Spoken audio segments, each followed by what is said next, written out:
Rencontre de haut niveau sur la riposte contre le virus Ebola en début de semaine à Malabo en Guinée équatoriale. Aux côtés de ses pairs, le président de la République, Faure Esozimna Gnazingbe, a suivi la présentation de la situation dans les 3 pays touchés et surtout les stratégies de relèvement et de reconstruction post-Ebola. Pendant ce temps, c'est toujours l'effervescence dans les arènes de lutte dans la Cosa où les empoignades sont à leur 5e jour. Pour ce mercredi, coup de sifflet final à Borou et demi-finale à Pia où les meilleurs lutteurs se sont démarqués. Et puis 1650 pèlerins togolais sont attendus à la Mecque cette année.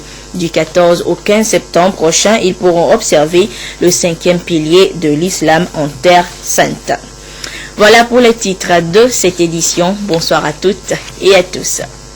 Malabo, la capitale équato-guinéenne, a accueilli du lundi au mardi une conférence internationale sur la lutte contre le virus Ebola. Une initiative de la Commission de l'Union africaine à laquelle plusieurs chefs d'État et de gouvernement ont pris part, dont le chef de l'État, Faure Esozimna Gnazingbe. Le président togolais, coordonnateur de la lutte au niveau de la CEDEAO, a prononcé un important discours. Nous écoutons le chef de l'État, c'était hier à Malabo.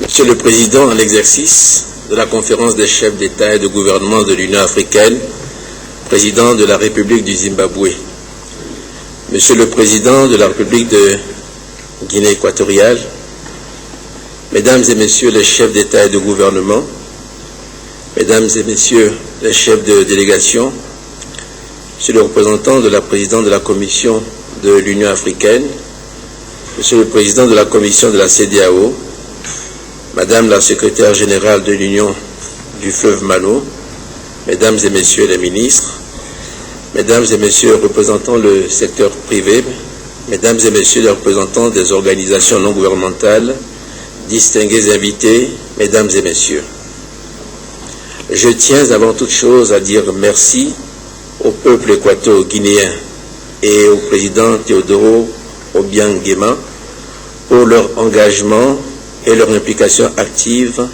dans la difficile lutte contre l'épidémie d'Ebola. En acceptant il y a quelques mois d'accueillir au pied levé la Coupe d'Afrique des Nations dans un contexte rendu difficile par l'épidémie d'Ebola, la Guinée équatoriale avait déjà donné un signal fort qu'elle réitère aujourd'hui en abritant nos assises.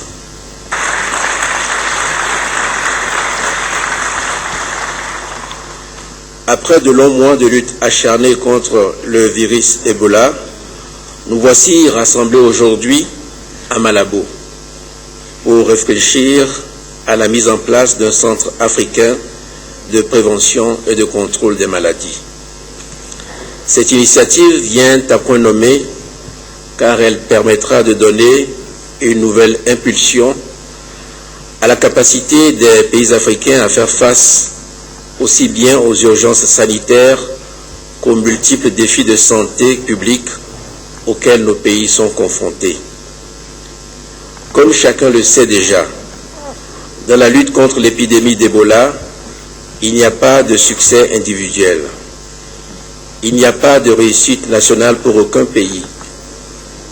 Nos sorts sont pour ainsi dire liés et tant qu'il existera des cas résiduels dans quelque pays que ce soit sur notre continent, nous n'aurons pas accompli notre ultime mission qui est non seulement d'éradiquer cette épidémie, mais aussi d'aider les pays affectés à surmonter ses effets dévastateurs pour se reconstruire durablement dans la paix et la cohésion.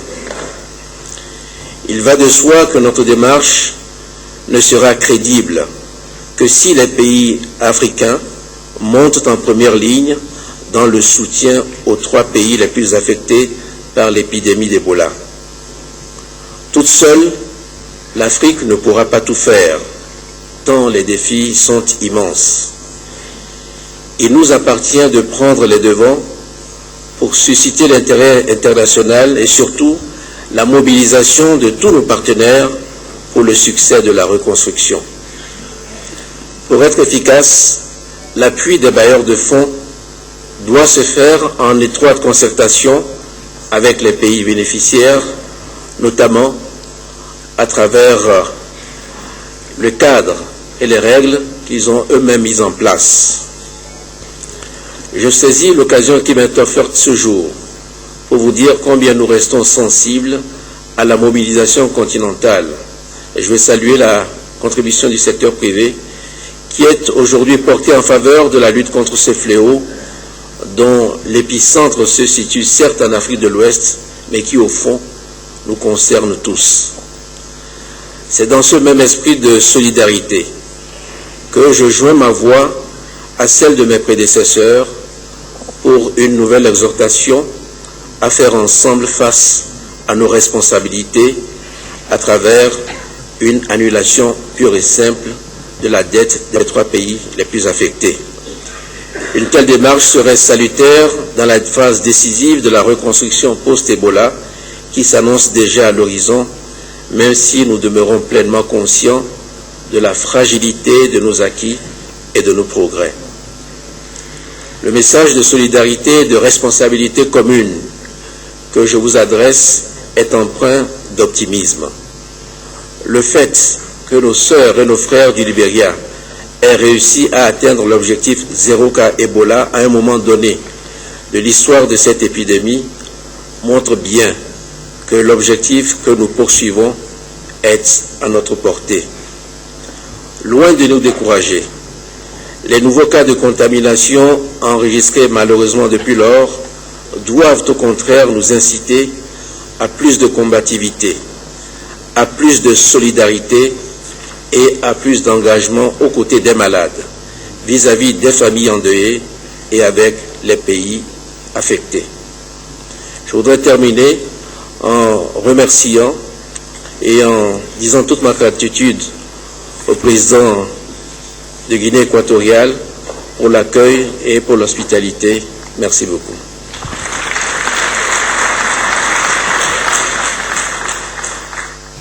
La conférence a plaidé pour la mobilisation de fonds pour la restauration des pays touchés où l'épidémie a fait plus de 11 000 morts.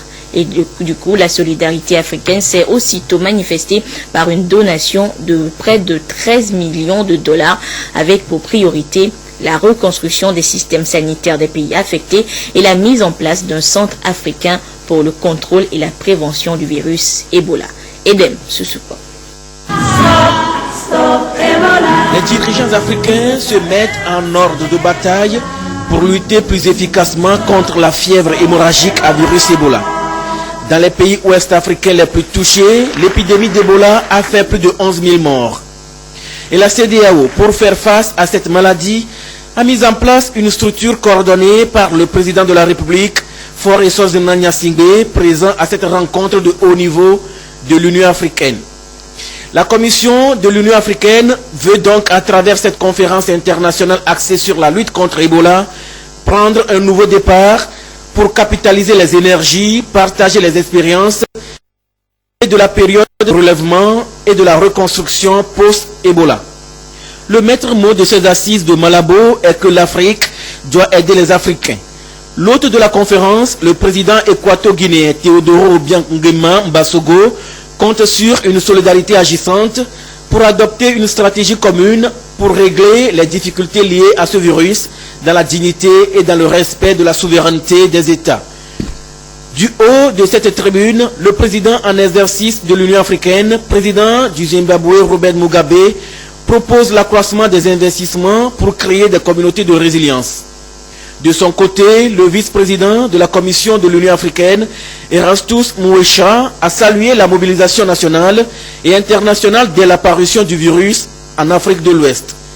Il a souhaité qu'au moins 15% des budgets nationaux soient alloués au secteur sanitaire pour mettre les systèmes de santé à niveau. Les 3 pays touchés par le virus, la Guinée-Conakry, la Sierra Leone et le Libéria, réunis au sein de l'Union du fleuve Manou, ont présenté à Malabo leur plan de relance socio-économique post-Ebola pour une résilience plus forte.